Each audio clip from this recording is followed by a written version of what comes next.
Because it wasn't mine. 3 words.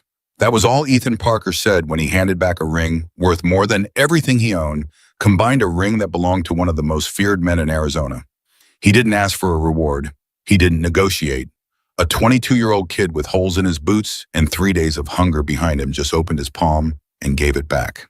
What happened next didn't just change his life. It cracked open a conspiracy that powerful men had spent months building, and it all started with a decision most people wouldn't have made. If this is your first time here, welcome. Hit that subscribe button and follow this story all the way to the end, because you don't want to miss where this goes. And drop a comment telling me what city you're watching from. I love seeing how far these stories travel. Now, let's go back to the beginning. Part 1. The ring had been in Ethan Parker's jacket pocket for 4 days before he finally did something about it. He hadn't planned on keeping it. That wasn't who he was, or at least that wasn't who he was trying to become. But 4 days is a long time when you're sleeping outside, eating whatever gas station clerks forget to lock up, and watching the sun rise over a stretch of Arizona highway that looks exactly the same no matter which direction you walk. 4 days is enough time for a person to have the conversation with himself 100 times. And Ethan had that conversation every single morning. Every single time he reached into his pocket to check if the ring was still there. It always was. Heavy, cold, real. He'd found it on a Tuesday 3 weeks and 2 days after leaving Billings, Montana with $43 in cash, a canvas backpack his mother had bought him for a camping trip they never took, and the specific kind of exhaustion that doesn't come from walking, it comes from pretending. Ethan had been pretending for so long that even his face had started to feel like a mask he was wearing over a wound that wouldn't close. He'd been pretending everything was fine at home when nothing was fine, pretending his stepfather's anger was normal when it wasn't, pretending that the people who said they loved him weren't the same people who'd spent years chipping away at every piece of confidence he'd ever managed to build. At 22, Ethan Parker had the eyes of someone considerably older. Not wise exactly, just tired in a way that goes deeper than sleep can fix. He'd been moving southwest because southwest was away, and away was the only destination that made sense at the time. He hitched rides when he could, walked when he couldn't, slept under overpasses twice behind a church once, and inside a bus station in Flagstaff, until a security guard with a kind enough voice told him he had to move on. He'd eaten gas station hot dogs and vending machine crackers, and one genuinely magnificent plate of pancakes at a diner in Wickenburg, where the waitress had refilled his coffee 4 times without being asked, and hadn't looked at him the way people usually looked at him, like he was a problem someone else should deal with. He thought about that waitress sometimes, how small the thing she did was, how big it felt.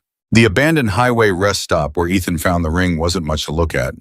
It was the kind of place that had probably been shut down for a decade, maybe more. A cracked concrete pad, a couple of rusted metal frames where picnic tables used to sit, a payphone with the handset missing, and a cement structure that might have once been a bathroom facility, but was now just a box of shadows and old graffiti. Ethan had stopped there because his left boot had developed a split along the sole that let the heat in and was turning every step into something unpleasant. And he'd wanted to sit down on something solid and figure out if there was a way to fix it with what he had. He'd been digging through his backpack for the roll of duct tape he kept for situations exactly like this, when he noticed the loose section of earth near the base of one of the old metal frames.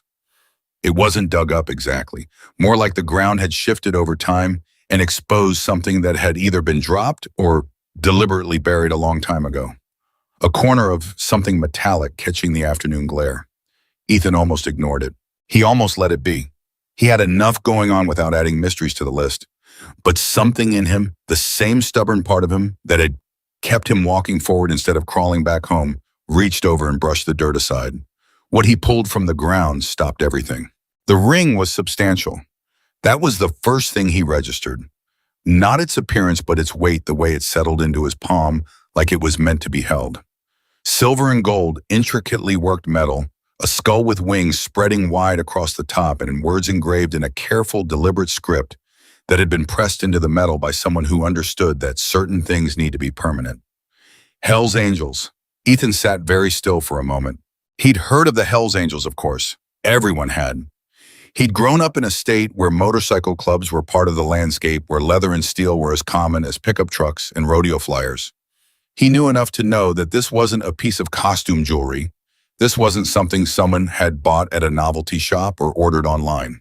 This was a real club ring, and the weight of what that meant settled over him slowly, the way cold water fills a space, finding every corner, every crack. He turned the ring over in his fingers. That was when he found the name. Engraved on the inside band, in letters small enough that you had to hold the ring close to read them, was a name. Someone had put it there deliberately, the way you put your name on something that matters to you, something you're afraid of losing or having someone else claim. William Ryder Collins. Ethan read it 3 times. He didn't know the name. He had no idea if William Collins was the kind of man you wanted to know, or the kind of man you very specifically did not want to know, or something more complicated than either of those categories. He only knew 2 things with any certainty. The first was that this ring had belonged to someone specific and deliberate, and that someone had worn it long enough to put their name inside it. The second was the feeling that came next, the one he hadn't expected at all. Recognition, not of the name, not of the ring, but of the feeling he imagined came with losing something like this. The particular hollow sensation of reaching for something that should be there and finding nothing. The way loss like that doesn't announce itself loudly, it just sits there quiet and persistent, coloring everything else a slightly different shade. Ethan knew that feeling. He'd lost things too. Not rings, not jewelry, harder things to name. The version of his father he'd needed before the man disappeared when Ethan was 9. The sense of safety that should have come with having a home and had never quite materialized. The 3 years he'd spent trying to build something real in Billings, a job, a relationship, a future that looked like it might actually happen before everything unraveled in a single brutal season that left him with a backpack and $43 in the Southwest. He put the ring in his jacket pocket. He fixed his boot with the duct tape. He stood up, adjusted his backpack, and started walking again. But something had shifted. The first day he carried the ring, Ethan told himself he was just holding on to it while he figured out what to do. That was reasonable. That was practical. A man who finds a valuable piece of jewelry in the middle of nowhere doesn't need to make a decision in the first hour. The second day, he had the thought that anyone would have had. The ring was worth something. Probably a lot. A pawn shop wouldn't ask questions, and the money it would bring could change his immediate situation considerably.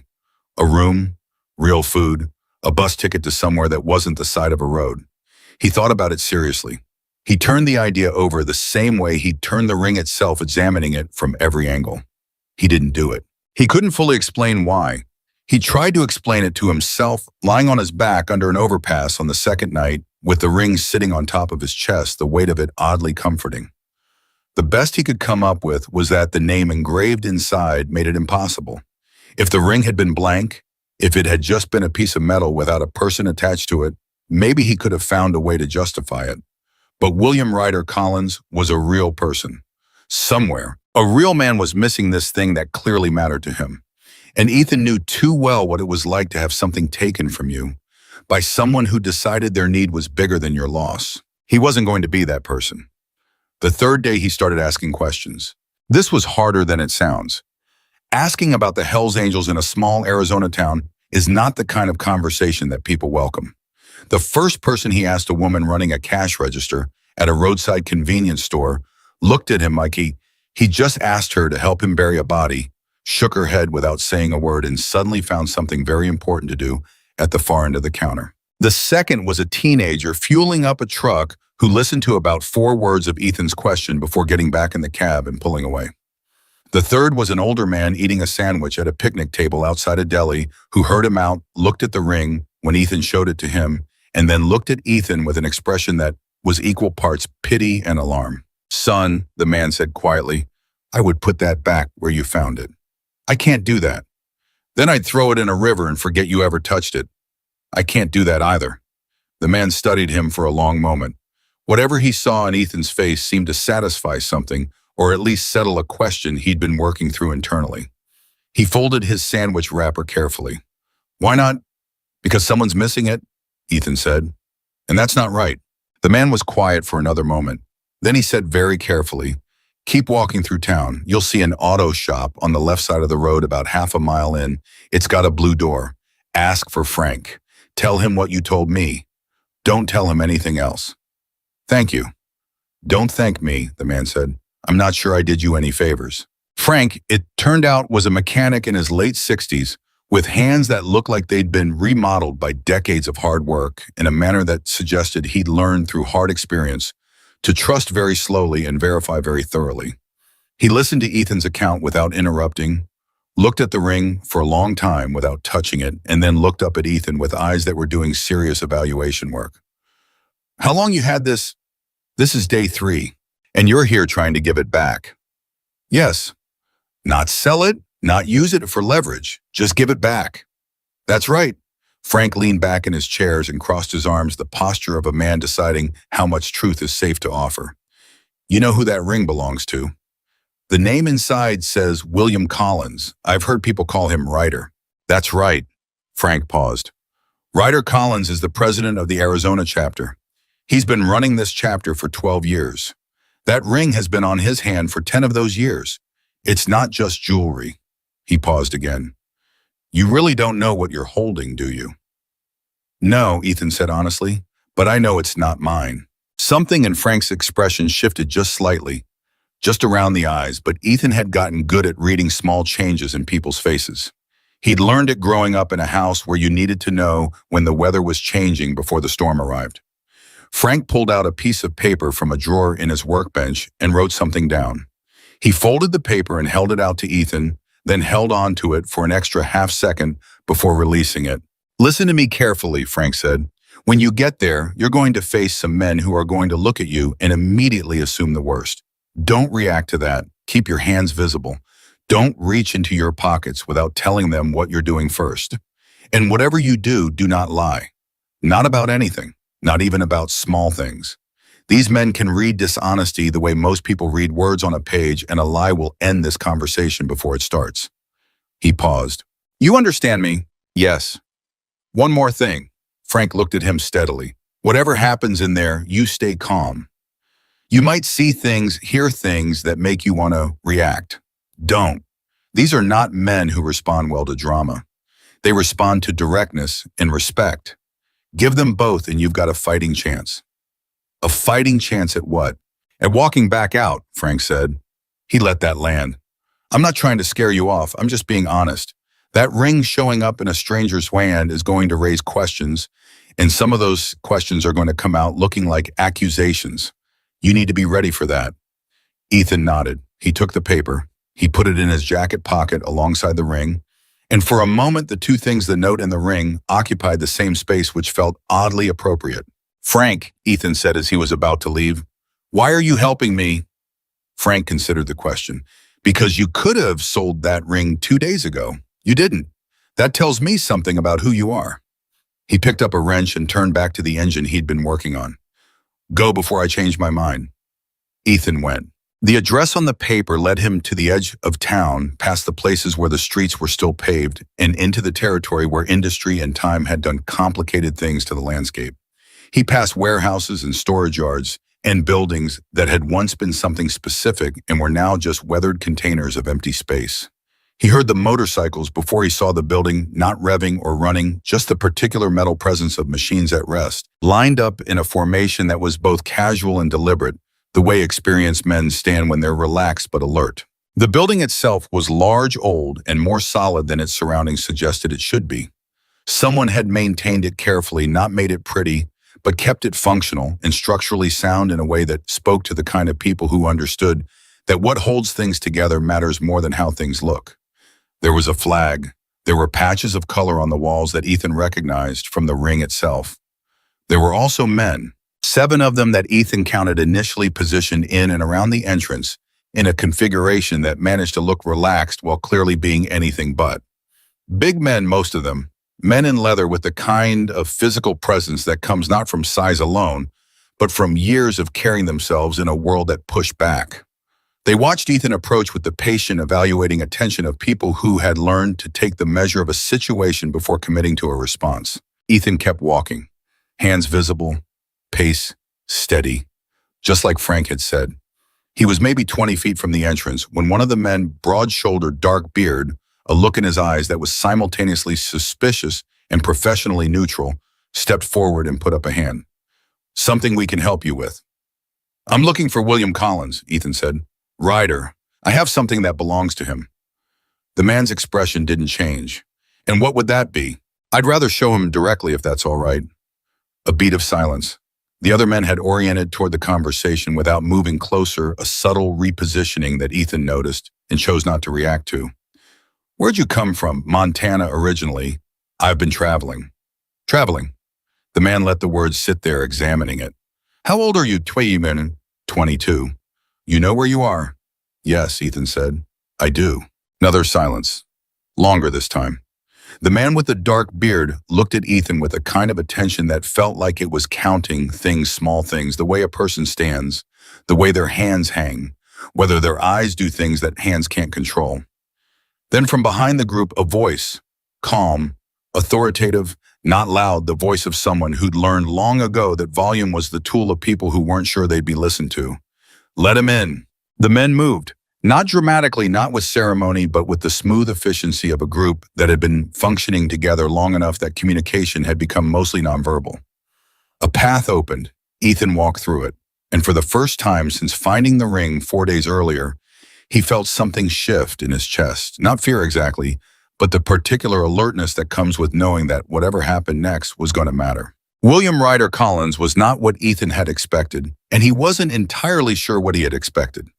Somewhere in the past 4 days, his mind had built a picture, the word president, of a Hells Angels chapter, combined with the weight of the ring and the careful fear he'd seen on people's faces when he'd mentioned the name.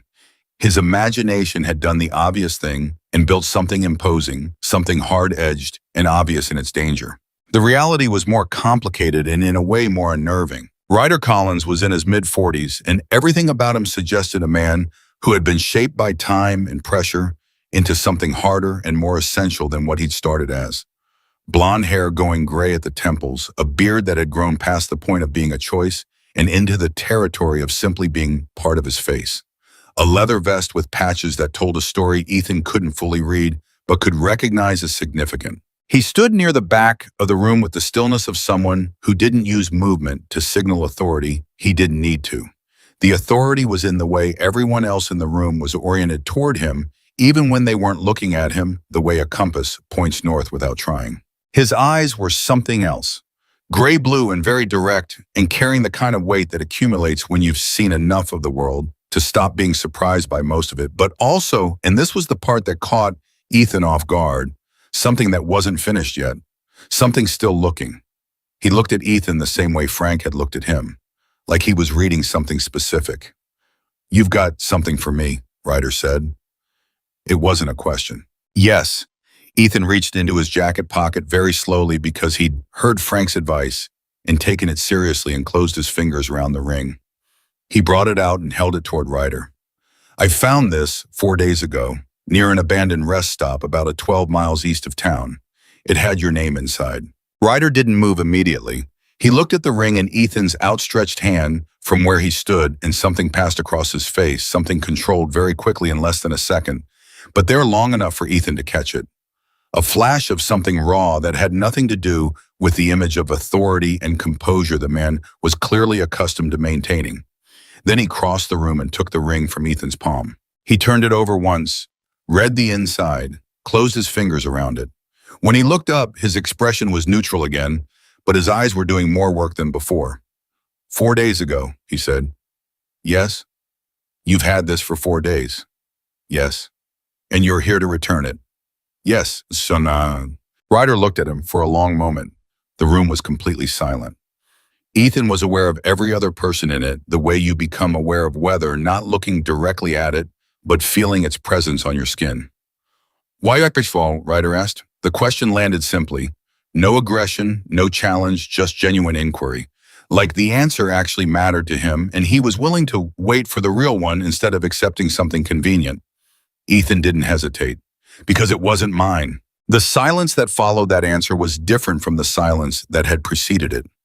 It was the silence of people recalibrating of a room where something expected had not happened and something unexpected had. Ryder studied Ethan's face. His eyes moved the way a person's eyes move when they're not just looking at you but reading something about you, gathering information, the way an experienced man gathers it, not just from what you say, but from how you say it, what your face does, what your hands are doing, where you look when you finish speaking. Ethan met his gaze. He had nothing to hide. That was the only advantage he'd ever really had over the past 4 days. He hadn't done anything he needed to be ashamed of, which meant he didn't need to manage anyone's perception of him. He could just be exactly what he was. You walked in here, Ryder said slowly, with a Hell's Angels ring, to a place you knew was ours. You're 22 years old. You look like you've been sleeping rough, and the only thing you had to say for yourself was that it wasn't yours. He paused. I've had a lot of people walk through that door over the years. I can count on one hand the number of them who surprised me. Ethan waited. You hungry? Ryder asked. The question was so simple and so unexpected, and so precisely placed in the middle of everything else that Ethan actually lost his composure for a fraction of a second, not much, just a slight opening of his expression, a small unbuckling of the careful control he had been maintaining since Frank's garage. He recovered quickly.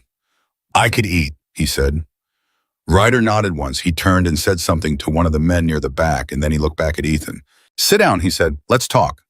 Ethan sat down, and somewhere in the back of his mind, in the part that was always watching and cataloging and trying to understand the shape of things, he recognized that this moment, this room, this conversation was the first time in 3 weeks that someone had asked him a question that was only about whether he was okay. Not about who he was or where he came from or what he wanted or why he was here. Just whether he needed something. He hadn't realized how much he'd needed to hear that until it happened. The food that arrived was simple sandwiches and coffee and a plate of something that had been on a stovetop recently, but Ethan ate it with the concentrated attention of someone rediscovering something they'd almost forgotten mattered. He didn't try to pretend otherwise. He'd learned that pretending for the sake of an image he couldn't afford anyway was a waste of energy he didn't have. Ryder sat across from him and let him eat for a while without asking anything. That, too, was something Ethan noticed. The man didn't fill silence the way insecure people did. He was comfortable with it. He used it the way a good mechanic uses space around an engine deliberately because crowding things doesn't help you understand them. When the edge had come off Ethan's hunger, Ryder asked Montana. Billings, originally. My mother's from there. She remarried when I was 12. I stayed longer than I should have. Ryder didn't ask why he left. He seemed to understand that some things explain themselves. You have somewhere to go, he asked instead. Not yet. Working on something. I'm working on figuring out the next step. Ryder turned the ring over in his fingers. He'd been holding it since he took it from Ethan, the way people hold things they'd thought were gone and are still processing the fact of having back. You know what this is. I know what the club is. I know this was important to you. It's been on my hand for 10 years, Ryder said. I noticed it was gone about 6 hours after it went missing. Took the whole chapter out looking. Drove every road between here and the reservation twice. He paused. 12 miles east. Near a rest stop that's been closed for a while. It was near one of the old frames partially buried. Ground had shifted and exposed it. Ryder was quiet for a moment. When he spoke again, his voice had changed slightly. Still controlled, but with something underneath it that was working harder than before to stay controlled. I lost it 3 weeks ago. Coming back from a run. I didn't notice until we were back here and I reached for it. He stopped. I've had this ring longer than some of my men have been with this chapter. My old man, my actual father, he died when I was 31, and this ring was what I had made to mark the beginning of what I built after that. He turned it over again. It was gone, and then you walk in. He looked at Ethan directly. Why didn't you sell it? Because of the name inside, Ethan said. If it had been blank, I don't know. Maybe I would have made a different decision. But someone put their name in there because it mattered to them. You can't unknow that. Once you know something belongs to someone, really belongs to them, you can't pretend you don't know. Ryder said nothing. He put the ring back on his finger, and Ethan watched the slight change in the man's posture when he did something, settling something that had been subtly off balance for weeks, finding its place again. What's your name? Ryder asked. Ethan Parker. Ethan Parker. Ryder tasted the name the way careful men taste information. You ever worked with your hands? I worked 3 years in an auto shop in Billings. Before that, I did construction summers through high school. I know engines. I can do most basic mechanical work, electrical too. You in trouble with anyone? Ethan met his eyes. Well, legally, not with anyone out here. The only trouble I'm in is the kind I left behind, and it's not the kind that follows. What kind is it? Family, Ethan said simply. The kind that hurts you and then wonders why you left. Something moved in Ryder's eyes. Recognition, the specific kind that comes not from understanding a situation abstractly, but from having lived close enough to something similar to know its actual texture. Yeah, Ryder said quietly. I know that kind. A beat of silence that was different from all the previous silences, warmer somehow and more honest.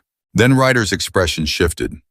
Something came into it that hadn't been there before, a tightening around the eyes, something that was less about Ethan and more about something Ryder was working through internally.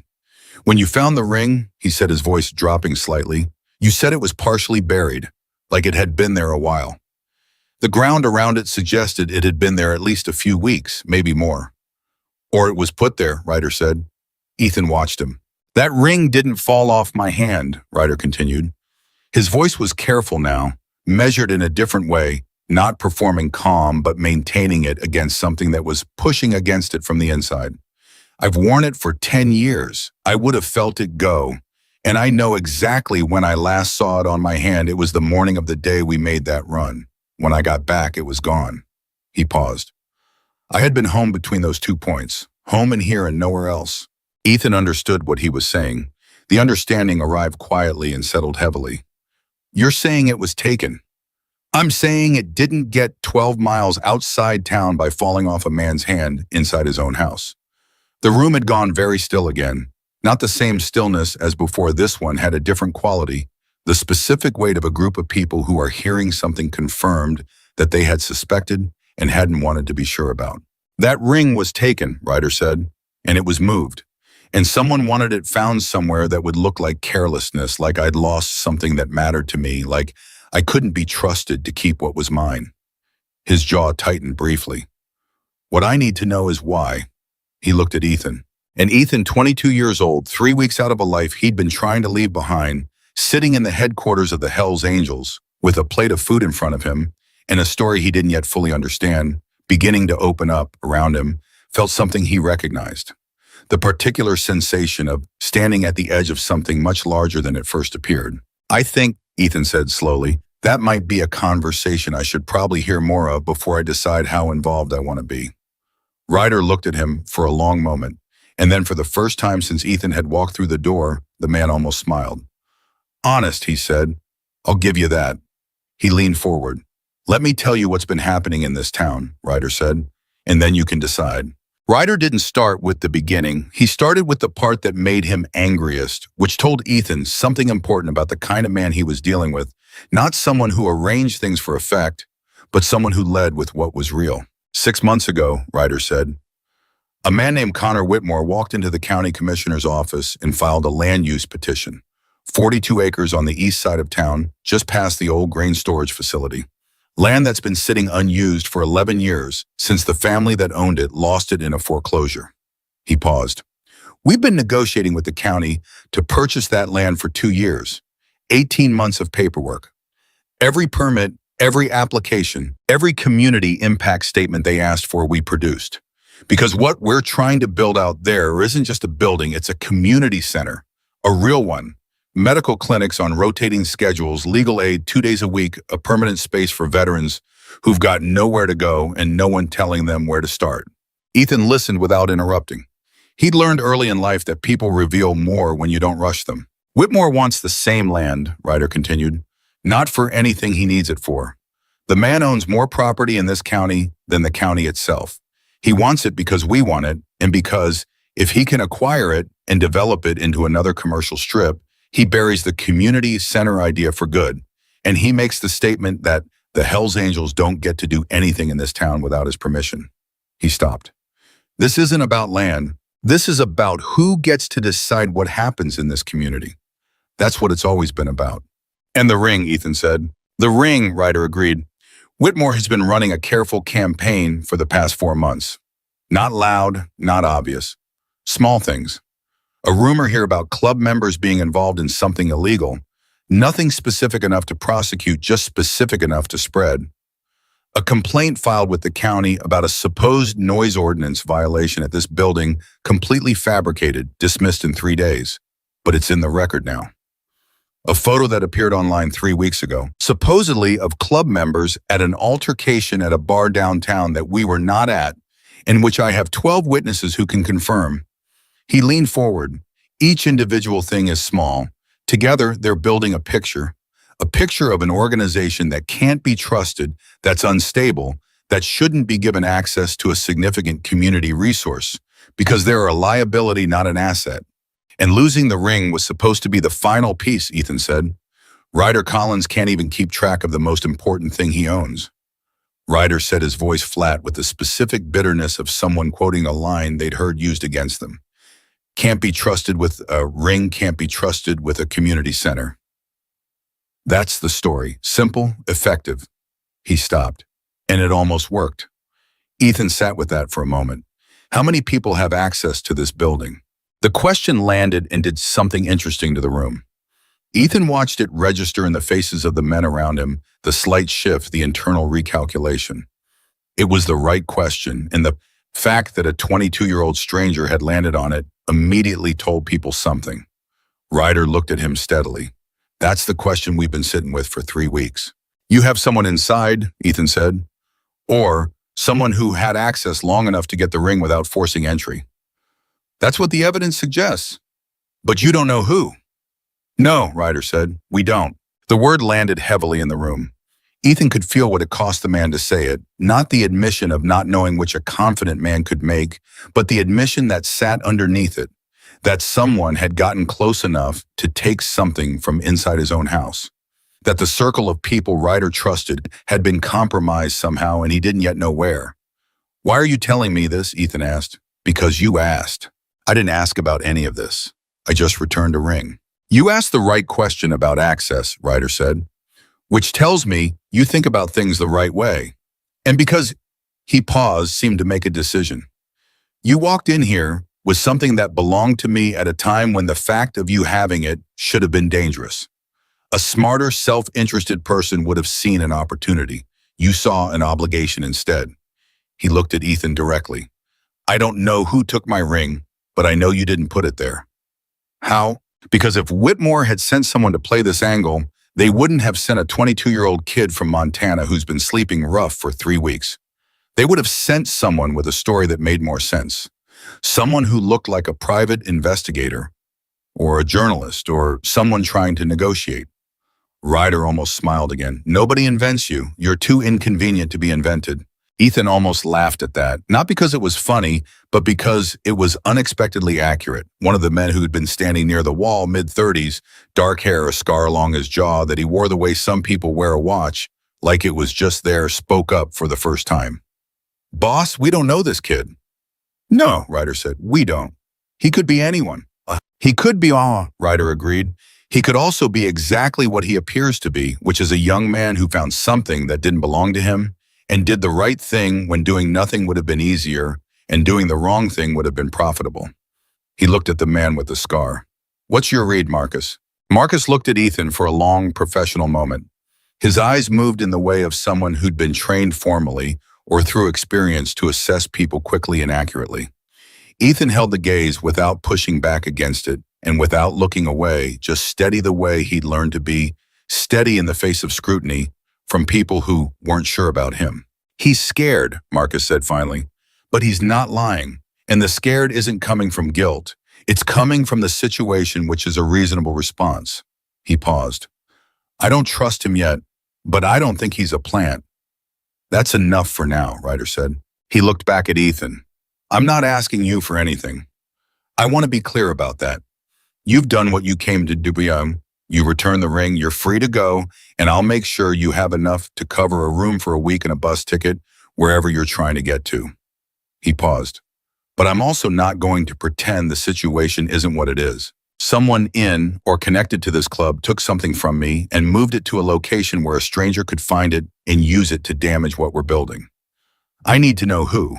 And right now, one of the few people who isn't compromised by this situation is someone who just walked in off the street.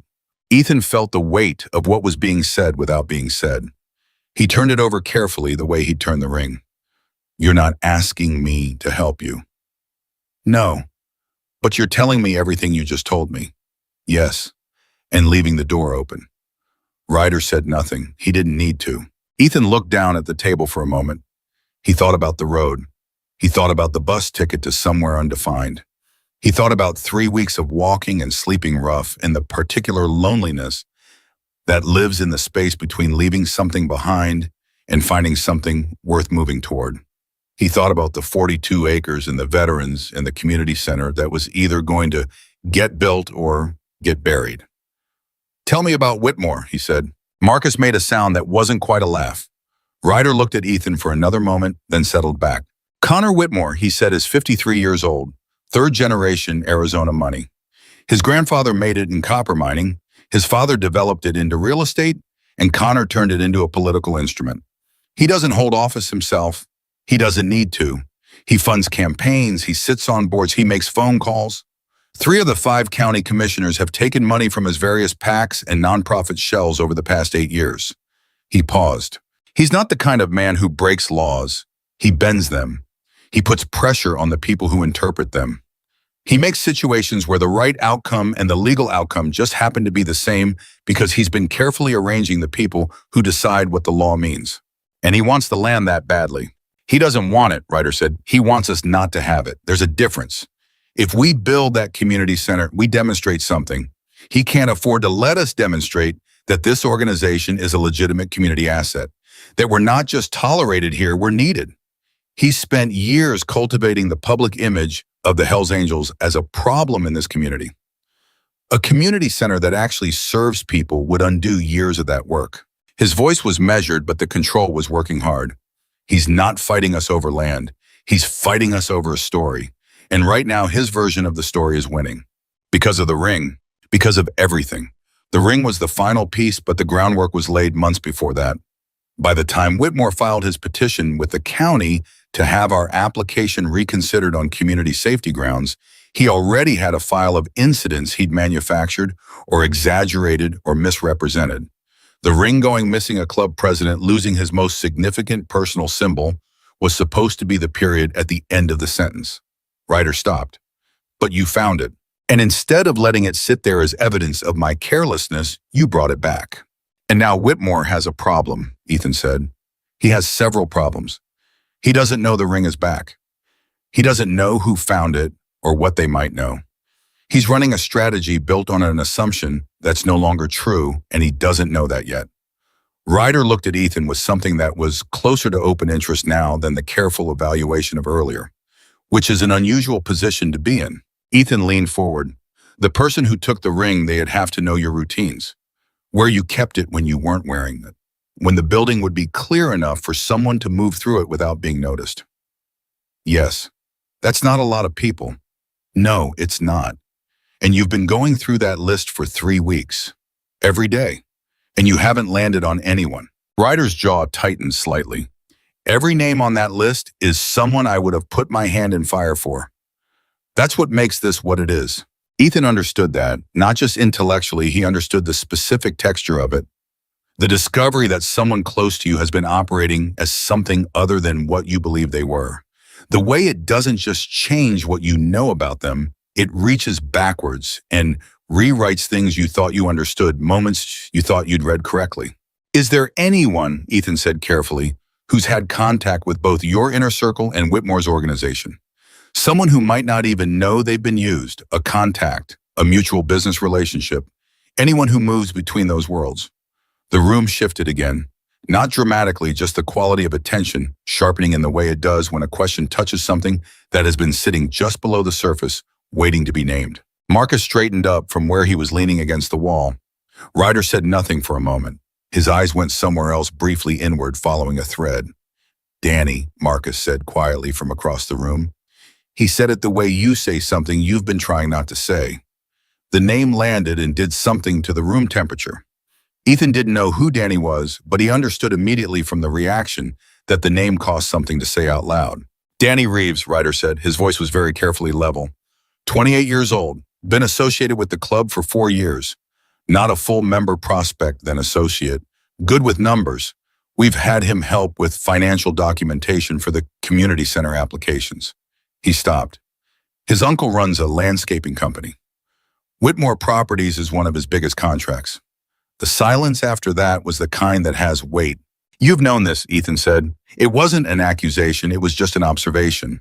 We've known the connection exists, Ryder said. We haven't known whether it's relevant. Whitmore's Properties use dozens of contractors. Having an uncle who mows his lawns doesn't make a man a traitor. But even as he said it, something in his voice suggested he was hearing the words differently than he had before. We cleared him when we were going through the list. He had an alibi for the day we think the ring went missing. What kind of alibi? He was at his uncle's yard for a family thing. His uncle confirmed it. 2 cousins confirmed it. Marcus crossed his arms. We checked. Whitmore's landscaping contractor's family confirmed the alibi of the man who had access to your financial documents and your building layout, Ethan said. The way he said it, very quietly and without any dramatic emphasis, was more effective than if he'd shouted it. He watched it land on each person in the room separately. He watched Ryder's expression do something complicated and controlled and necessary. He's 22. Marcus said, not to Ethan and not exactly to Ryder either. More to the room, like he was thinking out loud. He's been on the road for 3 weeks. How's he seeing what we missed? Because he's not inside it, Ryder said quietly. He was still looking at Ethan. When you're inside something, you see it in a way that makes it hard to read. You've got too much investment in certain answers being true. He paused. He came in with no investment at all. What do you do with Danny? Ethan asked. We don't do anything yet, Ryder said. We don't move on assumptions. We don't confront someone on the word of a stranger with respect. He looked at Ethan directly. But we also don't ignore what you just pointed out. An alibi that runs through Whitmore's organization isn't worth the breath it was spoken with. He was quiet for a moment. I need proof, not suspicion, not a logical chain, actual proof that I can put in front of a judge or a journalist or both. And you don't have it yet, though. No. But now you know where to look. Now I know where to look. Ryder agreed. Something passed between them then, not friendship, not yet, and not trust in the full sense of the word, but something that was the beginning of a working understanding. The specific recognition that passes between people who have looked at the same problem from the same angle and seen the same thing. Ethan looked down at the table again. He thought about the bus ticket Ryder had offered. He thought about Away. He thought about what Away actually meant and whether it was a destination or just a direction, and whether a direction was enough to build anything on. He thought about the veterans who didn't have anywhere to go. He thought about the family sitting on 42 acres of possibility and one man's decision that it should be buried instead of used. He thought about a ring in the dirt and what it meant that he'd stop to pick it up and what it would mean to walk out of here and never know how this ended. I have a condition, Ethan said. Ryder raised an eyebrow slightly. Around the room, attention sharpened. Whatever you're working on, Ethan said. However you go about proving what happened and who was responsible, I'm not a weapon. I'm not a decoy. I'm not someone you use and then point somewhere else. If I'm involved in this in any way, I'm involved as myself doing what I actually believe is right with full information about what I'm walking into. He met Ryder's eyes. I've spent most of my life being handled by people who thought they knew better than me, what I should be willing to tolerate. I'm done with that. I'll help you because I think what you're trying to build matters. But the moment someone tries to manage me instead of being straight with me, I'm gone. Nobody in the room said anything. Ryder looked at him for a long moment, and then he said something that Ethan had not expected, not the words themselves, but the way they came without hesitation, without the performance of consideration. That's fair. That's it, Marcus said. That's it, Ryder said. A man sets a boundary around his dignity and honesty. I'm not going to argue with it. He looked at Marcus. If we can't work with that, we've got bigger problems than Danny Reeves. Marcus was quiet for a moment. Then he looked at Ethan. You said you work mechanics. 3 years. You know anything about document management, financial filings, permit applications? I know how to read a paper trail. I helped the shop owner in Billings deal with a contractor dispute once. We went through 3 years of invoices and found where the billing had been falsified. He paused. It's pattern recognition, same in any system. Marcus looked at Ryder. Something passed between them that Ethan didn't have the context to fully translate. We've got box of documentation, Marcus said. The community center application, the county filings, everything Whitmore submitted in his petition for reconsideration. He paused. If someone helped him build a case by leaking our internal documents, there'd be traces. The language would mirror ours in ways that shouldn't be possible from public information alone. You're asking me to look for fingerprints in paperwork, Ethan said. I'm asking if you're capable of it. Yes. It could take days. I don't have anywhere I need to be. Marcus looked at Ryder one more time. Ryder said nothing, which was apparently the answer Marcus needed. He crossed to a door at the back of the room and opened it. Come on, he said to Ethan. I'll show you what we've got. Ethan stood up. He picked up the last of the coffee. It had gone cold, but he drank it anyway, and he followed Marcus toward the back room. He was halfway across the floor when Ryder's voice stopped him. Ethan, he turned. Ryder was looking at him with the same direct, measuring attention he'd been using since the moment Ethan walked in, but there was something different in it now, something that acknowledged a shift had happened, that the conversation they were in was no longer the same conversation it had started as. The ring you found, Ryder said. You said you thought about selling it. Yes. What stopped you? The real reason, not the reason that sounds right. Ethan thought about that for a moment. The honest answer, not the clean one. I knew what it was like to lose something and have nobody care, he said. I didn't want to be someone who made that happen to another person. He paused. That's all it was. It wasn't noble. It was just I knew how it felt, and I didn't want to be the cause of it. Ryder held that answer for a moment. That's the thing about people who actually have character, he said quietly, almost to himself. They don't describe it as character. They describe it as just doing the thing they couldn't not do. He stopped. Go look at the paperwork with Marcus. We'll talk more tonight. Ethan turned and followed Marcus through the door. The back room was full of organized stacks of folders and documents, 2 years of applications filings, correspondence, community surveys, petition responses, letters from veterans organizations, and what appeared to be Whitmore's counter filings obtained through public records. Marcus pulled a chair to the table without ceremony and started laying out stacks in the order that made sense to him, narrating as he went, building Ethan's understanding of the architecture of what they'd been building and what Whitmore had been dismantling. Ethan listened. He asked precise questions. He picked up documents and read them with the concentrated attention of someone who understands that the truth in paperwork doesn't announce itself. It hides in small inconsistencies in phrasing. That's slightly too accurate in knowledge that appears in one document that shouldn't have been available from the sources the other party claimed to be using. An hour in, Marcus said, not looking up from his own stack. You're not what I expected. What did you expect? Someone with an angle, someone who found something valuable and decided to work it into a bigger opportunity. He turned a page. People who return things don't usually show up looking to understand the whole picture. They return the thing and take the reward and leave. I didn't take a reward. I noticed that. Ethan didn't say anything. He kept reading. 40 minutes later, he found it. It was buried in the third section of Whitmore's petition for reconsideration. A dense block of language arguing that the community center project was financially irresponsible based on what the petition described as internal projections from the project management committee. Projections that had never been filed publicly. Projections that existed only in documents that were stored in the back room of this building, in a filing system that Danny Reeves had been helping manage for 18 months. Ethan set the paper down. Marcus, he said. Marcus looked up. Look at page 47 of Whitmore's petition, the financial viability section. Marcus picked it up and read it. His expression didn't change dramatically. He was the kind of man who processed things internally first, but his jaw set. That number, he said, the projected operating cost figure. It matches your internal document exactly, Ethan said. Not approximately, exactly, including the footnote methodology. That document was never filed publicly. No. It wasn't in any correspondence that left this building. No. Which means Whitmore had access to it through someone who was in this room. Yes. Marcus set the paper down. He was quiet for a moment. When he spoke, his voice was very controlled.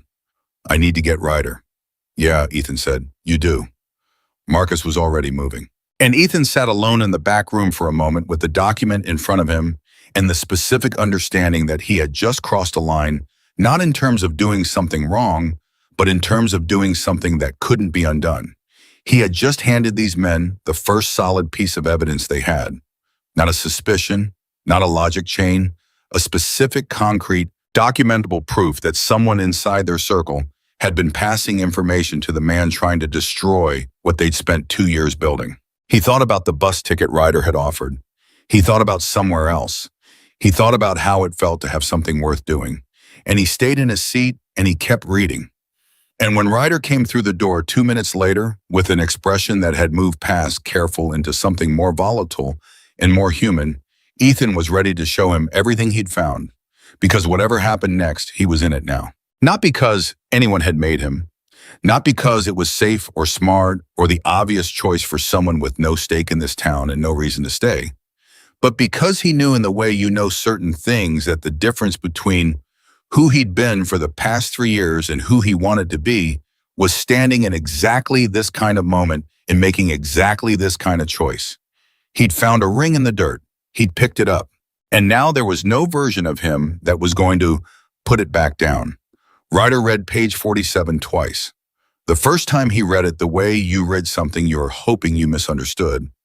The second time he read it the way you read something when you know you didn't. His face stayed controlled throughout, no explosion, no table flipping, no raised voice. Just the particular stillness of a man absorbing something that has confirmed the worst version of what he'd been afraid to believe. He set the paper down. He looked at Ethan. "How sure are you?" he asked. "The operating cost projection in Whitmore's petition is $47,230, Ethan said. The footnote attributes it to a standard municipal facility cost index. But the number itself doesn't match that index. I checked the reference they cited. The actual index figure for a facility of this type would give you a range between 39 and 52,000, depending on variables." He paused. "The only way you arrive at exactly 47,230 is if you're working from a document that already made specific assumptions about labor costs and material sourcing. Assumptions that are in your internal projection on page 11 of the Management and Committee report." He pointed to the document without touching it. "The language in the footnote is also derivative of yours, not identical. Someone was careful about that. But the sentence structure in the cost methodology explanation mirrors your internal document in a way that doesn't happen by coincidence." Ryder didn't say anything for a long moment. Marcus was leaning against the wall with his arms crossed, and an expression that had moved past controlled into something quieter and more dangerous. "Danny," Marcus said, same way he'd said it before, like he was still testing how the word felt. "We don't move yet," Ryder said. His voice was flat and precise. "We don't say his name outside this room. We don't change how we treat him. We don't look at him differently. We don't freeze him out. We don't give him any signal that anything has changed." He looked at Marcus directly. "He doesn't know the ring came back. He doesn't know we have this. The moment he senses we're onto him, he runs to Whitmore, and we lose the only window we have." "You want to keep him close," Ethan said. "I want to know everything he's passed on, not just the financial document, everything. If he's been feeding information for months, I need to know the full scope before we move. Because the moment this breaks open, it has to break completely. One piece isn't enough." Ryder picked up the petition again and held it, not reading it now, just holding it the way he'd held the ring, processing the reality of it. "Whitmore built this case file over 6 months.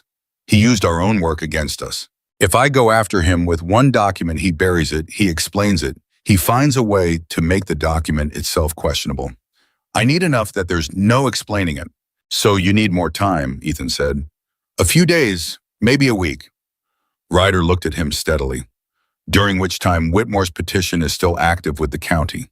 The next public hearing is in 11 days. If we don't have solid evidence to present by then, the commissioner's office moves forward with reconsideration, and our application goes back to the beginning of a process that took us 18 months the first time." Ethan understood the math. 11 days to build a case strong enough to take down a man who's been building his for 6 months. Yes. While keeping the person who helped him build it in the dark. Yes. And without tipping Whitmore off that his strategy just lost its foundation. Ryder looked at him. You want to walk away, now is the time to say so. I won't hold it against you. What you've already found is more than we had this morning. Ethan thought about it for exactly as long as honesty required, which was about 4 seconds. No, he said. I'll stay. Marcus let out a breath that sounded like it had been held for several minutes. He pushed off the wall. Then we've got 11 days and a lot of paperwork. Let's get to work. What followed was the strangest week of Ethan Parker's life, and his life had not been short on strange weeks. He slept in a back room of the clubhouse on a cot that was more comfortable than an overpass, but less comfortable than anything with a mattress. And he didn't complain about it because complaining seemed beside the point when you had a roof and a purpose and people who were treating you like your presence mattered. He ate meals that appeared at irregular intervals, cooked by a rotating cast of people who ranged from a former Army cook named Bud, whose chili was the best thing Ethan had tasted in months, to a younger prospect named Jesse, who was earnest and well-meaning, and produced scrambled eggs with the consistency and flavor of something you'd use to patch a wall. He worked through this documentation every morning with Marcus, who turned out to be one of the most precise thinkers Ethan had ever encountered, the kind of man who never overstated a conclusion, who followed evidence exactly as far as it went, and not a step further, who would backtrack and reconsider without ego when something didn't fit. Ethan respected that.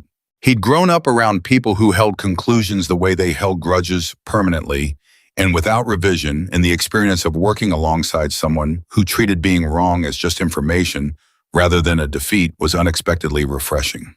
They found more. Not all at once, it came in pieces the way evidence usually does, each piece requiring you to go back and look at something earlier in a different light.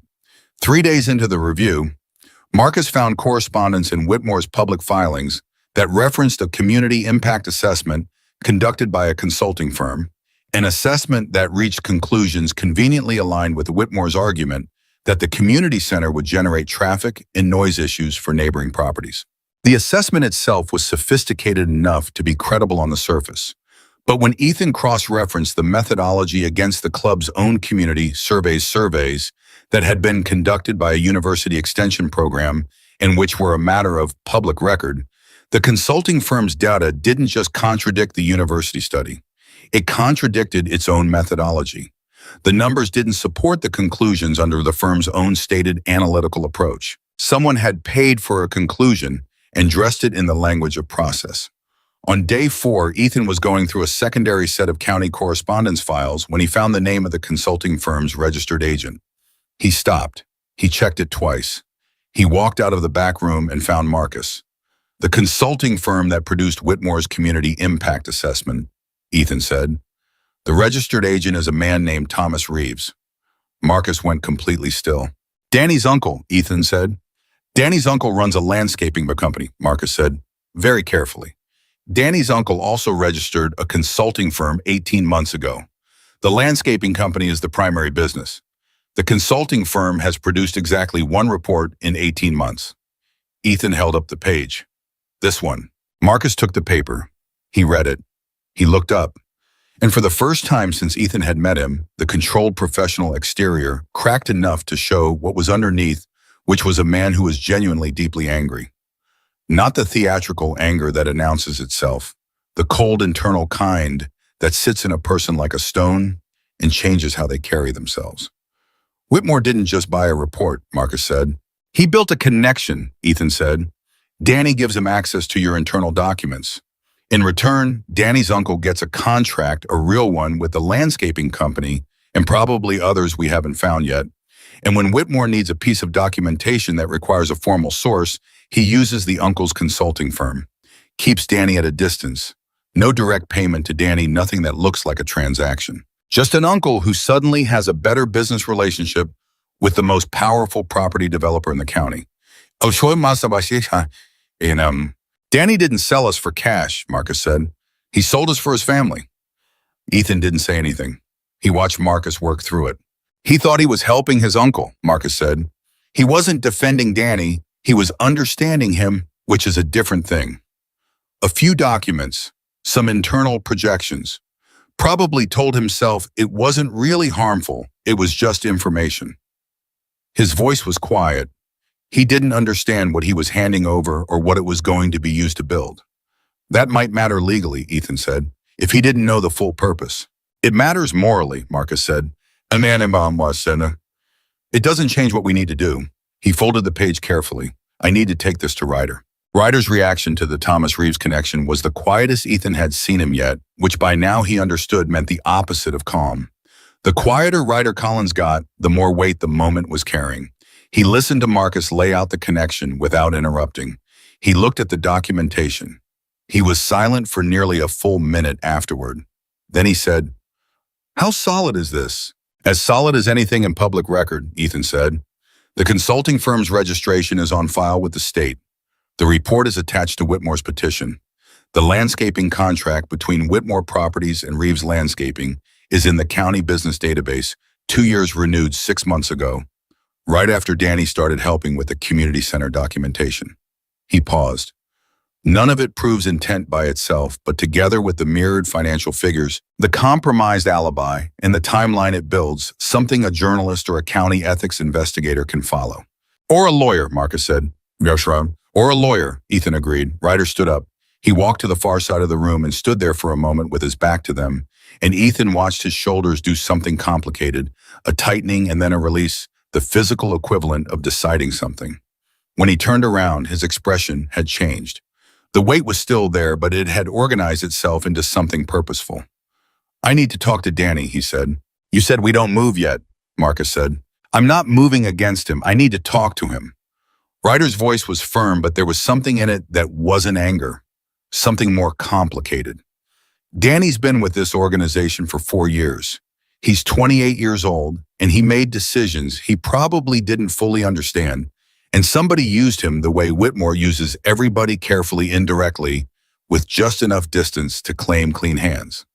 He stopped. "Before this becomes a legal matter, before it becomes public, I need to look at him and understand what he actually knew and what he thought he was doing. Because that changes what happens next." "It's a risk," Marcus said. "Everything about this is a risk," Ryder said. "Danny's a person, not a chess piece. I'm not going to treat him like one." He looked at Marcus steadily. "Set it up. Not here somewhere private. Don't tell him what it's about." Marcus nodded and left the room. Ethan sat with Ryder in the brief silence. "You could just take what we have to the county," he said, "or to a lawyer, or to a journalist. You have enough." "Maybe," Ryder said, "but I'd be doing it with an incomplete picture, and I've made decisions based on incomplete pictures before. It doesn't go well." He looked at Ethan.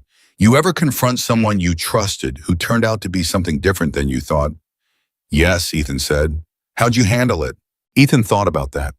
About a specific conversation in a kitchen in Billings, a specific night, a specific man sitting across from him who had been in his life for 10 years and who had spent those years doing damage in ways that were sophisticated enough to look like something else until they weren't anymore.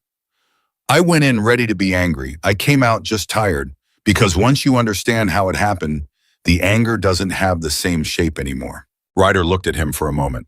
"That's right. That's exactly right." He turned the ring on his finger, a gesture that had become familiar to Ethan over the past several days, something Ryder did when he was thinking hard. "The anger is still there, but it changes when you understand the thing." The meeting with Danny happened that evening. Ethan wasn't in the room. That wasn't appropriate, and he knew it without being told.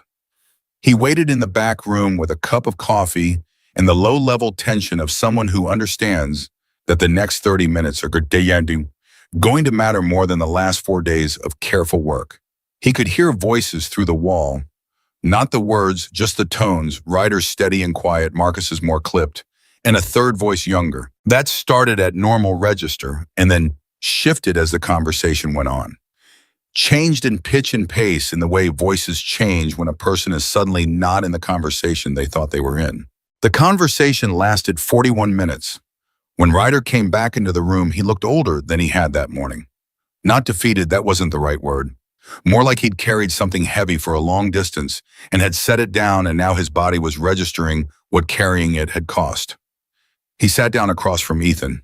He was quiet for a moment. "He didn't know," Ryder said. "Not fully. Whitmore approached his uncle first, offered the landscaping contract, made it look like standard business development.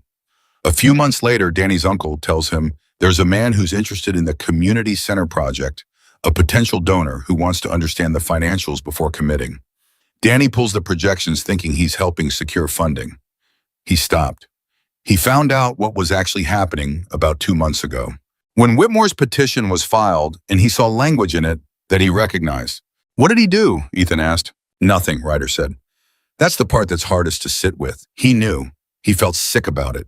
He told himself it was too late to undo, that coming forward would only make things worse, that maybe it wouldn't matter, because maybe Whitmore's petition would fail on its own. His voice was completely level, which meant he was working very hard to keep it that way. He was scared. He made a bad choice because he was scared, and because he thought he was protecting his uncle's livelihood, and because he convinced himself the harm might not land. He looked at Ethan. He's 28 years old and he made the worst mistake of his life, and then he compounded it because he didn't know how to undo it. Ethan thought about being 22 and alone and standing at the edge of a decision with a ring in his pocket and the option to do the easier thing. What happens to him? He asked. That's up to him now, Ryder said. I gave him a choice. He can disappear, walk away, go somewhere else, no retaliation from us. Or he can help us. He knows things we don't yet know about what Whitmore has planned for the next 11 days. He's had conversations, been in rooms, heard things he probably wasn't meant to remember. Ryder paused. If he helps us, and if what he provides is genuine, then when this is over, I go to bat for him wherever I can. His uncle keeps his livelihood if he ends his relationship with Whitmore, and we don't name him publicly. He stopped. It's more than he deserves, maybe, but it's what the situation requires. You think he'll do it? He already said yes, Ryder said. He's sitting in the other room right now with Marcus going through everything he remembers. He paused. He was crying when he said it. Not performing, actually crying, the kind you can't fake. He looked at the ring on his finger. I've seen a lot of people cry, I know the difference. What Danny provided over the next 2 hours was in some ways more significant than everything the document review had uncovered. He gave them names, specifically 2 names, a county employee in the Land Records Office who had been helping Whitmore receive advance notification of competing applications, and a consultant who worked for the commissioner's office who had, over the course of several months, been steering the technical evaluation of the community center project toward questions that couldn't be easily answered in the format the county required. Neither of these things was illegal on their face. Both of them, in the context of everything else, were part of a coordinated strategy to slow and then kill the application through process rather than through direct opposition. But more important than either of those things was what Danny knew about the next 11 days. Whitmore had a meeting scheduled in 6 days with 2 of the 5 county commissioners. Not an official meeting, a dinner. The kind of dinner that doesn't appear on public calendars and isn't minuted, and where the decisions that get made in it are implemented later through official channels in ways that make them look like independent conclusions. At that dinner, Whitmore was planning to present what he described in a conversation Danny had overheard as his closing argument, a final package of evidence that would make it politically untenable for the commissioners to do anything other than reject the club's application. What's in the closing argument package? Marcus asked. Danny hesitated. I don't know everything, but I know one piece of it. He looked at Ryder. He has a letter signed on official letterhead from someone claiming to be a former member of the organization. The letter alleges financial mismanagement and intimidation within the club's leadership. The person signing it, I don't know if they're real. I don't know if Whitmore wrote it himself or paid someone to sign it. He stopped. But it's designed to be the kind of thing that, once it exists in the record, creates enough doubt that no commissioner wants to be on the wrong side of it. Ryder absorbed this without visible reaction. A letter from a ghost, he said, or from someone real who was paid enough to say something that isn't true. Marcus said, We have 6 days, Ethan said. Everyone looked at him. 6 days before that dinner, 5 days before he finalizes whatever's in that package. Ethan's thinking was moving fast now, the way it moved when a problem had enough to defined edges to push against. Whatever that letter is, real, signatory, or fabricated, it only works if the commissioners receive it without any context that contradicts it. If they walk into that dinner already knowing there's a fraud investigation underway into Whitmore's conduct around this application, the letter becomes evidence against him, not against you. You're talking about going public before he does, Marcus said. I'm talking about controlling the sequence, Ethan said. Right now, Whitmore thinks he's 2 weeks ahead of you. He thinks the ring is still missing. He thinks his petition is on track. He thinks Danny is still a clean source. He doesn't know about any of what we found in the last 4 days. He looked at Ryder. That window is your real asset, not the documents, the fact that he doesn't know you have them. If we move too early, he destroys what he can and retreats, Ryder said. If we move at the right moment, he has no time to retreat, Ethan said. The question is the moment. The room was quiet for a beat. Then Marcus said slowly, "There's a journalist." Ryder looked at him. "Rachel Odom," Marcus said. "She's been covering the county commissioner's office for the local paper for 4 years. She did that piece last year on the zoning variants, irregularities in the South District. She's thorough, she's careful, and she's been asking questions about Whitmore's land acquisitions for 6 months on her own." He paused. "If we bring her what we have on background properly sourced, she can have something ready to publish within 72 hours. A story that hits before Whitmore's dinner. A story that puts everything we've found in front of the public and the commissioners before he gets to deliver his closing argument." "She'd need to verify it independently," Ryder said. "Everything we found is verifiable. The consulting firm registration is public record. The financial document comparison is documentable. The landscaping contract is in the county business database. Danny can give a corroborating account." And Ashish, Marcus stopped and looked at Ethan. "And there's one more thing." Ethan looked at him. "What?" "The ring," Marcus said. "The story of how it got recovered." Ethan understood immediately what Marcus was saying and felt something uncomfortable move through him. "No, it's the human element that makes everything else land," Marcus said. "A 22-year-old kid finds a stolen ring and returns it instead of selling it. That act leads to the uncovering of a 6-month fraud scheme by one of the most powerful men in the county. Without that piece, this is a document story, complicated and important, but easy to ignore. With that piece, it's something people actually care about." "I'm not a story," Ethan said. "You're the reason the story exists," Marcus said. "Marcus," Ryder said quietly. Marcus stopped. Ryder looked at Ethan. "It's your call, completely and entirely. Nobody in this room is going to make that decision for you or pressure you toward it. Whatever you decide, we work with it." He paused. "But I want you to understand what you did and what it set in motion. You didn't just return a ring. You broke a strategy that was weeks away from working. You found evidence that 4 people in this room had missed for 3 weeks. And you did it because you were honest about what was yours and what wasn't." He stopped. "That's worth knowing, whatever you decide about the journalist." Ethan looked at the ring on Ryder's hand. He thought about the 42 acres and the veterans. He thought about Whitmore sitting in a restaurant in 6 days delivering what he believed was a clean victory over people who couldn't fight back. He thought about the feeling of being managed, of being handled, of having someone else decide what your story meant and how it was going to be used. And he thought about what it would mean to decide that himself. Not to hide from it, not to hand the narrative to someone who didn't know him, to step into it with his own voice and his own terms. "I'll talk to her," he said, "but I tell my own story. No one speaks for me, no one shapes it, no one decides what parts of it matter. I tell it the way it happened."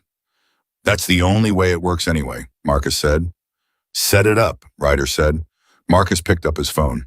And in the 6 days that followed, what had begun as a quiet conversation in the back room of a building at the edge of town began to move towards something that none of them, not Ryder, not Marcus, not Danny and his guilt and his attempt at redemption, and not Ethan with his worn boots and his backpack and his 22 years of learning when to walk and when to stand, could fully predict or control. Rachel Odom turned out to be a small woman in her early 40s who dressed like someone with no time for anything that didn't serve a purpose and who listened with the quality of attention that Ethan had only ever seen in a few people. The kind that picks up not just what you're saying, but the architecture of how you're saying it, the gaps between sentences, the things your voice does when you're near something true.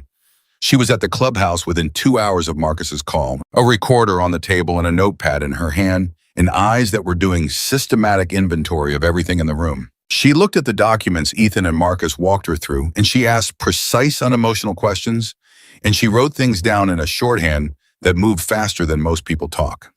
When she was done with the documents, she looked at Ryder. "I'll need to verify the consulting firm connection and the landscaping contract independently. That's 48 hours. "You have it," Ryder said. She looked at Ethan. "And you're willing to be on record." "On my terms," Ethan said. I tell it the way it happened. That's actually how I prefer it, she said. People who are coached tell stories that sound coached. She asked him about Montana, about the road, about finding the ring, about the 4 days he spent carrying it, about the moment he decided to bring it back. She asked him why in several different ways over the course of an hour, clearly testing whether the answer changed with the framing. It didn't, because there was only one answer, because it wasn't mine. She wrote it down. She looked at it for a moment. That's your headline, she said more to herself than to anyone else. She left with everything she needed. Ryder watched her go and then turned to look at Ethan. You did well. I just told the truth. That's what doing well looks like in a situation like this, Ryder said. He was quiet for a moment. How are you holding up?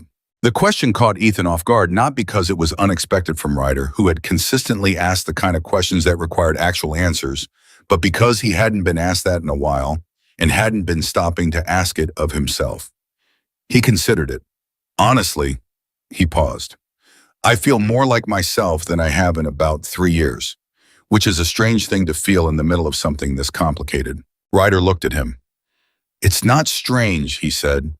When you stop running and start doing something that matters, that's exactly how it feels. He turned the ring on his finger. I remember the first time I felt it.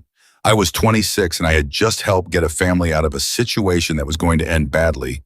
And I remember thinking, this is what I'm supposed to be doing. Not because it was easy, because it was hard and I did it anyway, and it turned out to matter. He stopped. That feeling is how you know you were in the right place. Ethan looked at him. He didn't say anything. But something settled in him, quiet, significant, the way things settle when they find their level after a long time of being off balance. Outside night had come down fully over the town. Somewhere in that town, Connor Whitmore was planning his dinner, refining his package, confident in a strategy that was, right now, tonight, quietly being dismantled, piece by the people he had most underestimated. And Ethan Parker, who had come to Arizona with $43 and a backpack and nowhere to be set in the headquarters of the Hells Angels, and drank bad coffee and felt for the first time in longer than he could clearly remember, like he was exactly where he was supposed to be. He didn't know what came next, but for the first time in a very long time, he wanted to find out. Rachel Odom's story ran on a Wednesday morning, 47 hours after she walked out of the clubhouse with a recorder full of voices and a notepad full of shorthand that her editor would later describe as the most organized first draft he'd seen in 11 years of working with her. Ethan found out it had published the same way he found out most things during that week through Marcus, who appeared in the doorway of the back room at 6:43 in the morning, holding his phone with the expression of someone who has just watched a very large stone hit a very still body of water. It's up, Marcus said. Ethan sat up on the cot. How bad, for us or for Whitmore? Whitmore. Marcus looked at the phone. Front page of the digital edition above the fold. The headline is, he read it aloud. Local developers' land grab built on stolen documents and fabricated evidence, sources say. He paused. The subhead is A Runaway's Honesty Unraveled, a 6-month conspiracy. Ethan sat with that for a moment. She used my words. She used your words, Marcus confirmed. The quote she pulled, because it wasn't mine, it's in the 3rd paragraph. She gives you your full name and your age, and she describes what you did exactly the way you told it to her. He looked up from the phone. It reads like you. Ethan didn't say anything. He stood up, ran a hand through his hair, and reached for the coffee that had been sitting on the small table beside the cot since the night before. It was cold. He drank it anyway. Ryder's already up, Marcus said. He wants everyone together in 20 minutes. Those 20 minutes changed everything about the day, and the day changed everything about the week, and the week, as it turned out, changed everything about what happened after. By the time Ethan walked into the main room, Ryder was on the phone.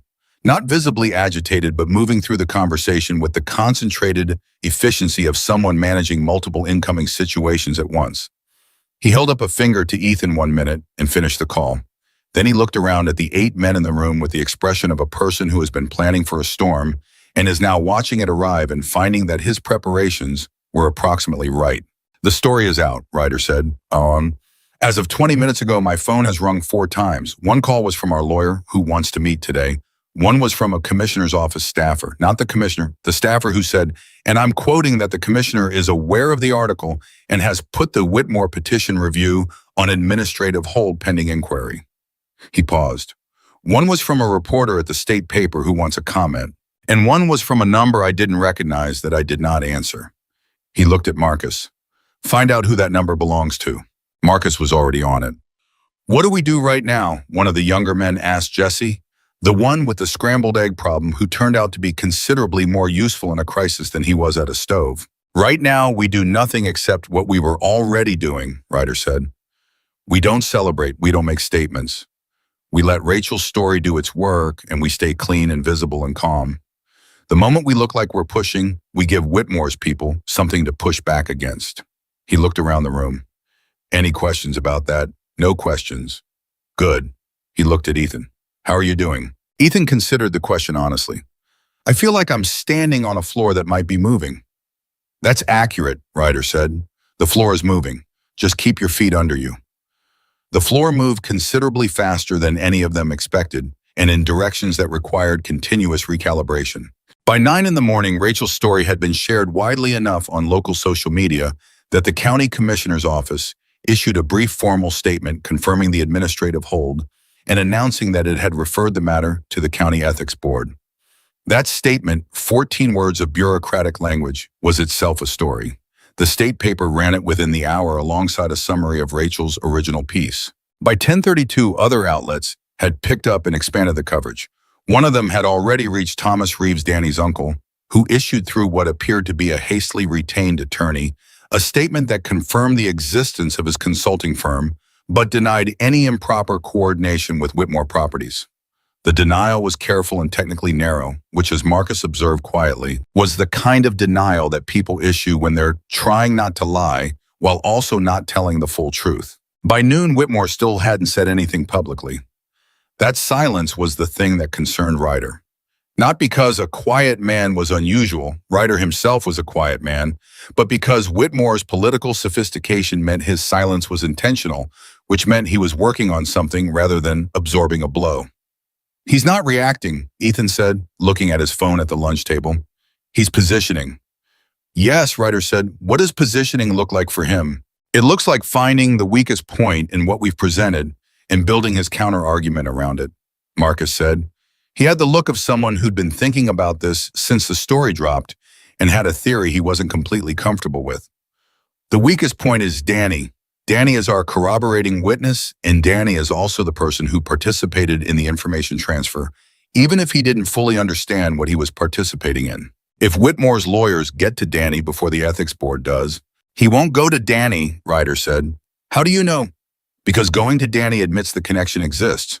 Whitmore's play is to deny the specific coordination and argue that the document similarities are coincidental, that his consultants arrived at similar figures through independent analysis. He paused. It's a weak argument, but it's the only argument he has that doesn't require him to admit anything. The moment he tries to pressure Danny, he's confirming the relationship. So he goes after the weakest link in the documentation instead, Ethan said. Yes, Ryder said, which is the financial comparison itself. He'll find an expert who argues the methodology comparison is flawed. Can he, Ethan asked Marcus. Marcus thought about it. The comparison is solid, but experts can be found to say almost anything if you pay them enough. E.N. framed the question carefully enough. He doesn't need to prove the comparison is wrong. He just needs to create enough doubt that the ethics board feels it needs additional review, which stretches the timeline past the hearing date. And if it stretches past the hearing date, Ethan said, the application stays in limbo, Ryder said, which is almost as good for him as a denial. He doesn't need to win. He needs to delay. The room held that for a moment. Ethan set down his fork. His mind was doing the work it had been doing for the past several days, moving through the problem, looking for the shape of it, the way you run your hands along something in the dark to understand what you're holding. The financial document comparison, he said, is that the only piece of evidence that directly places Whitmore in contact with your internal materials? It's the strongest direct link, Marcus said. What's the second strongest? Marcus looked at Ryder. Ryder looked at Ethan. The consulting firm registration and the timing of the landscaping contract renewal, Ryder said, both of which are circumstantial without Danny's account, Ethan said. And Danny's account is corroborating but not primary, it's testimony, not documentation. Whitmore can attack testimony. He stopped. We need something that doesn't require expert interpretation or witness credibility. Something clean, a direct transaction, money, or communication that places Whitmore in specific coordination with someone inside your organization. If that existed, we'd have found it already, Marcus said. We were looking for document evidence, Ethan said. We weren't looking for communications. Marcus was quiet for a moment. Danny received communications, Ethan said, through his uncle. Business communications about the landscaping contract, about the consulting engagement. Those communications exist somewhere. Email, text, invoices, contracts. They're not privileged business communications if they were used in furtherance of what amounts to a fraud scheme. He looked at Ryder. Danny said he'd cooperate fully. Does fully include handing over every communication between his uncle and Whitmore Properties that he has access to? Ryder looked at Marcus. Marcus pulled out his phone. The call to Danny was short, 4 minutes. Marcus spoke in the measured, direct way he handled everything, and Ethan could hear the younger voice on the other end responding in sentences that sounded effortful, the particular effort of someone determined to do the right thing in a situation that had developed primarily out of them not doing it initially. When Marcus ended the call, he looked at Ryder. He has access to his uncle's business email. His uncle gave him admin access 18 months ago to help manage scheduling and invoicing for the landscaping company. He paused. He says there are emails from a Whitmore Properties executive, not Whitmore directly, an executive named Garrison, that discuss the community center project explicitly, including one email that references the documentation your nephew obtained and asks whether it's possible to get updated figures. The room went completely still. That's not circumstantial, Ethan said. No, Marcus said. That's direct. We need that email, Ryder said. He was already standing. Today, before Whitmore figures out it exists and advises his executive to do something about it. Danny's pulling it now, Marcus said. He's forwarding the full thread to me. The thread arrived 11 minutes later. Marcus read it once alone before handing the phone to Ryder. Ryder read it twice. Then he handed it to Ethan without being asked, which meant something, a recognition that Ethan's presence in this had moved past incidental into something that warranted full information access. The thread was 9 emails over a period of 4 months. The first was bland enough, a congratulatory note from Garrison at Whitmore Properties to Thomas Reeves about the landscaping contract renewal. The language was professional and warm and completely plausibly deniable as standard business relationship management. The second and third were similar updates about property schedules, cordial and appropriate. The fourth email was where everything changed. It was dated approximately 3 weeks after Danny had started working with the community center documentation. Garrison asked Thomas in language that was careful but not quite careful enough whether the overview materials that Danny had mentioned being involved with had been useful to the team on our end. Thomas's response confirmed they had been reviewed and incorporated. The word incorporated was doing significant work in that sentence. By the 6th email, the language had grown more specific. Garrison referenced the cost projection materials and asked whether there was an opportunity to receive updated projections as the application progresses. Thomas's response said he would check with Danny on the timeline. The 9th email, dated 6 weeks before Whitmore's petition was filed, was a message from Garrison to Thomas that said simply, "Everything looks solid. The report is complete. The dinner is scheduled. Tell your nephew we appreciate his contribution to a good outcome for the community." Ethan put the phone down. He looked at Ryder.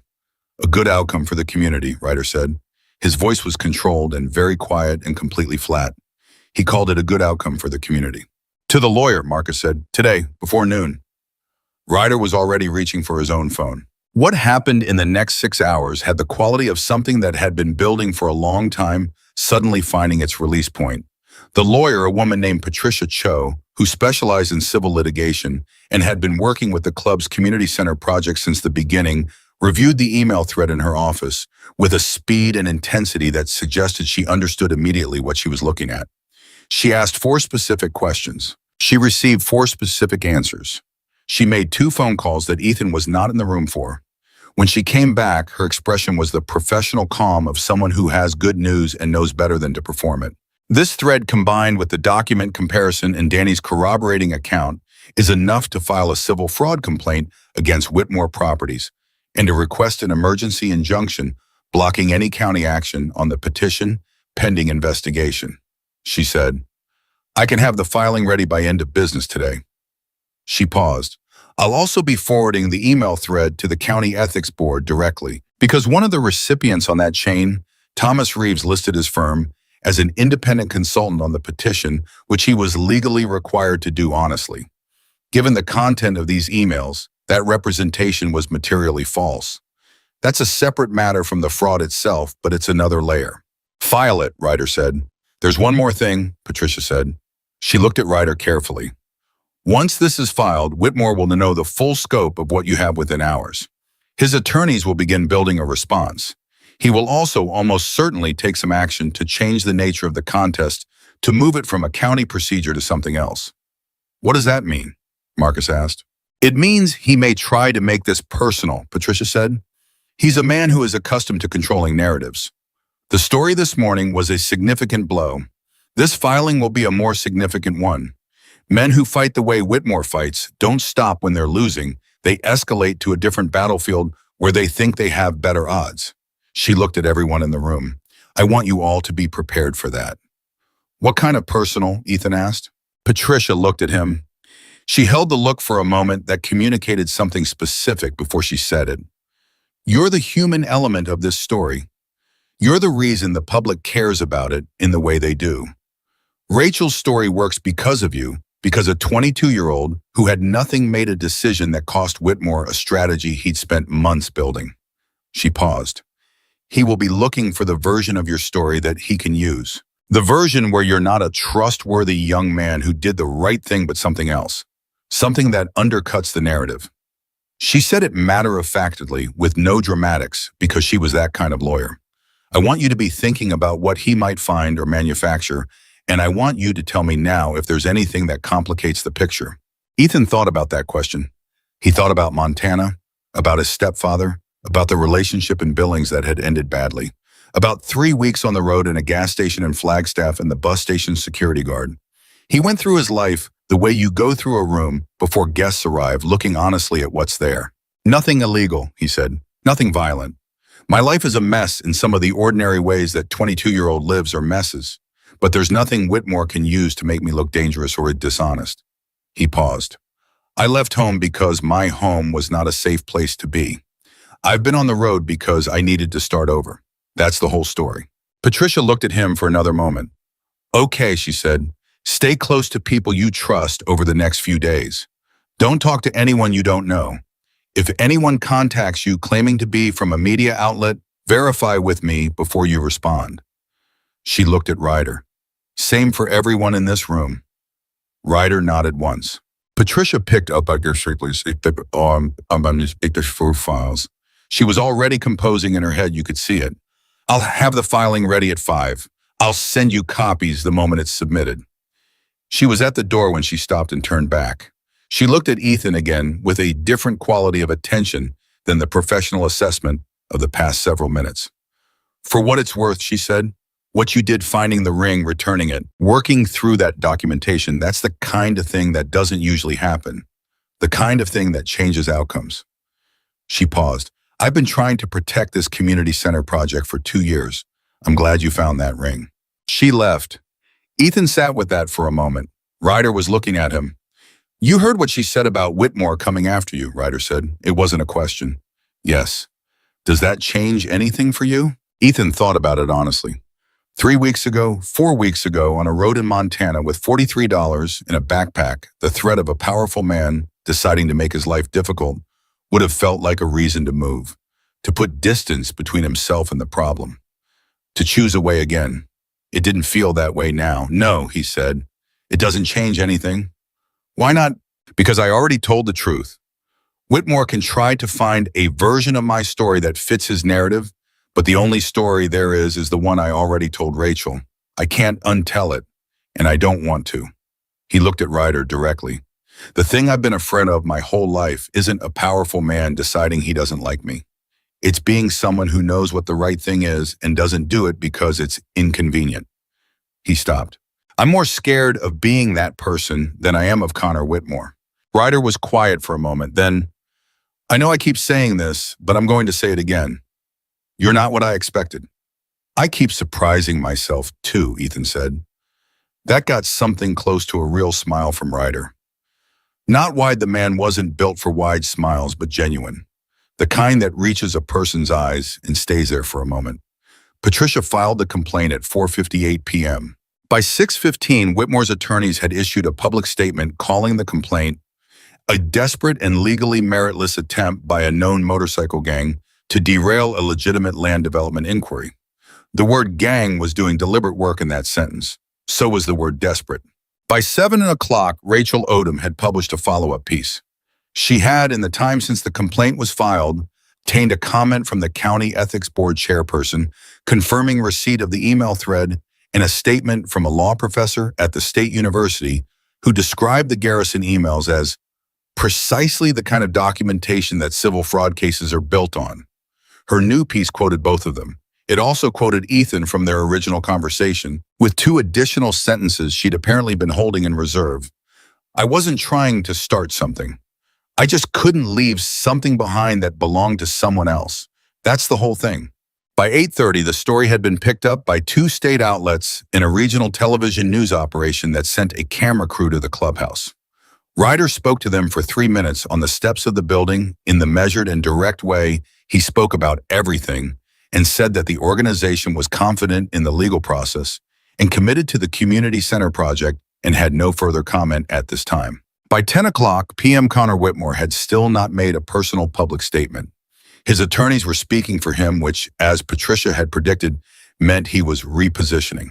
What none of them anticipated was the phone call that came into the clubhouse at 10:47 that night. Marcus took it. He was quiet for almost the entire call, 90 seconds of listening, 3 words at the end.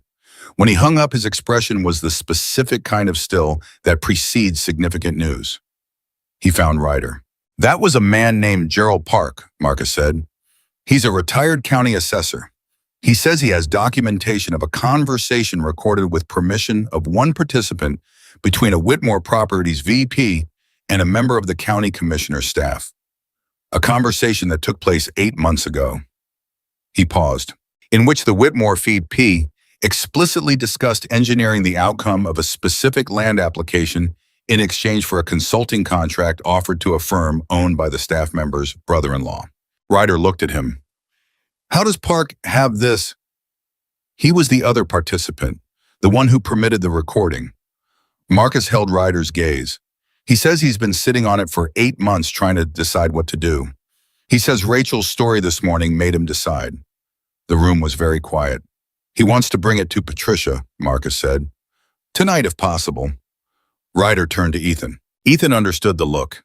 He'd been understanding Ryder's looks for 6 days, which was long enough to know that this one was asking something not for a decision, because this decision was Ryder's to make, but for a read, a perspective from someone who was outside the internal weight of it.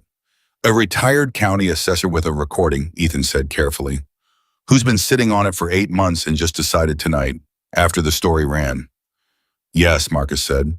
Either he's exactly what he says he is, Ethan said, or someone thinks we're winning and wants to attach their name to the side of the winning team. He paused. Both of those things are possible. The recording determines which one it is. If the recording is real, it's real regardless of why he's bringing it now. Ryder looked at Marcus. Call Patricia. Already pulling up her number, Marcus said. Gerald Park arrived at Patricia Cho's office at 11:30 at night. He was 71 years old, had the posture of a man who'd worked behind a desk for 30 years, and the eyes of someone who had spent those 30 years watching things he wished he hadn't, and he carried a small digital recorder in a manner that suggested he'd been carrying it for a while and had reached the point where not sharing it was costing him more than sharing it. He played the recording. Your grandfather, Kane said, was a man I respected even when we disagreed. He operated by a code. I understood that code even when I opposed it. You're operating by emotion. That's a significant difference. His voice had dropped slightly, not threatening, something more calculated than threatening. Emotion is not a strategy, Mr. Carter. You're right, Ethan said. The strategy is 30 years of documented evidence filed with federal investigators at 7 tomorrow morning. The emotion is just what I feel while I watch it work. Cole Harrison put one hand flat on the wall beside him and looked at the floor and breathed through his nose. The recording is a conversation between Vincent Garrison, The same VP who sent the emails to Thomas Reeves and a senior staffer in Commissioner Delgado's office. Ryder said, 8 months old, Garrison explicitly offers a consulting contract for the staffer's brother-in-law's firm in exchange for the staffer ensuring that any competing land application involving their target property receives appropriate additional scrutiny. He stopped. The response came in 40 seconds. We're here. Store is locked. Roderick went home. Maria called him direct and told him to take the night. We're outside. Ethan showed the text to Cole. Cole read it, and something in his shoulders dropped slightly with relief. Good, he said. What about the other properties? Dennis Farrow said. Ewan's laundromat, the 2 others. It was a real question, and nobody in the room had an immediate answer. They had been moving fast all day, with the Ortega situation as the focal point, and the broader network of Victor's current pressure campaign had stayed peripheral. Ethan looked at Pete Kowalski, who had the most comprehensive picture of the other properties from the research he'd done. Gerald Park is going on the record, Ryder said. He says he should have done it 8 months ago. He says he knows that, he says. Ryder stopped the moths. Something moved across his face that was too complicated to name. He said watching a 22-year-old kid return a ring and then go up against Connor Whitmore made him ashamed of holding on to that recording for 8 months because it was easier than dealing with the consequences. The silence that followed had texture. Ethan stared at the windshield of the truck. He didn't know what to do with that, with the idea that his decision, his ordinary stubborn inability to leave a named thing in the dirt, had moved something in a 71-year-old man enough to change a decision he'd been sitting with for 8 months. He didn't try to articulate it. Some things are too big to hold with words right away. They need time to settle into a shape you can carry. What happens now? Marcus asked. Now, Ryder said, we go home. We sleep. And tomorrow morning we let the machinery do what it does because we've handed it everything it needs. He looked at both of them. It's out of our hands now, and that's how it should be. He was right. That was how it should be. But Ethan lay on the cot in the back room that night and stared at the ceiling and felt something working its way through him. Not sleep, not adrenaline, but something quieter and more permanent. The particular feeling of a thing that has been turning for a long time finally stopping to point somewhere specific. He thought about Danny crying in the other room. He thought about Gerald Park and his 8-month-old recording.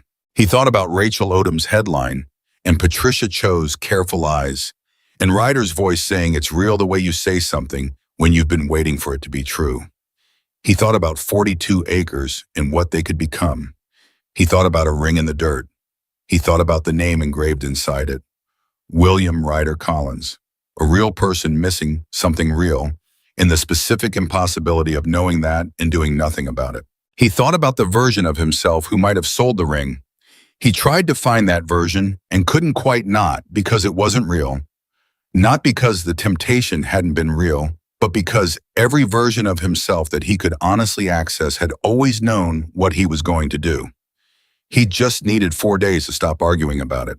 Outside, the town was quiet in the way towns are quiet at midnight, when something significant has happened in them, and the significance hasn't fully landed yet. The story was out. The complaint was filed. The recording was in the hands of people who knew what to do with it. And somewhere across town, Connor Whitmore was having the kind of night that powerful men rarely have, the kind where you realize that the thing you spent months building has been quietly, carefully, and completely dismantled by people you underestimated. Ethan didn't feel triumphant about that. He felt something more like right, the simple, grounded sense of having been in the correct place at the correct moment and not flinching from it. He closed his eyes, and for the first time in a very long time, he slept without the particular vigilance of a person who doesn't know what they're going to wake up to. He knew. Not everything. He didn't know how the legal proceedings would resolve, didn't know what Whitmore would try next, didn't know what came after the night, but he knew the essential thing. He'd done what was right. Whatever happened next was built on that foundation, and a foundation he had learned was everything. Without one, it didn't matter how hard you walked or how far you got from where you started. You were just moving. With one, even the hardest next step had somewhere solid to land.